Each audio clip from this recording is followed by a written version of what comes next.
आसंतु आसंतु समस्ते आसंतु छौ पड़िया को 11 तारिख रु 15 तारिख पर्यंत समस्ते आसंतु।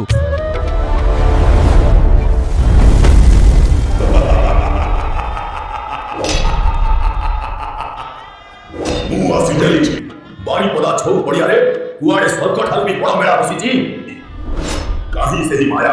प्रभु एटा माया नुहे आम मयूरभंजर चैत्र पर्व आउ पल्लीश्री मेला थरे भितर को तो आसंतु। हे बालक ए की अद्भुत वस्तु। प्रभु एहा आम कारीगरंक निखुण कला। अद्भुत ए मर्त्य कारीगरंक हाथ रे एते जादू काठ बाउंस आ सफाई घास रे एते सुंदर कला मो गदा भी एहा आगे फीका पड़गला। खाली सेतिकी नुहे प्रभु एही चादरटा पकांतु पूरा राजकुमार देखा जिवे। वाह ओ सत्तरे फुटा गामछाटा की सुंदर लागछि किंतु ए सुगंध केउठु आସୁछि। ओहो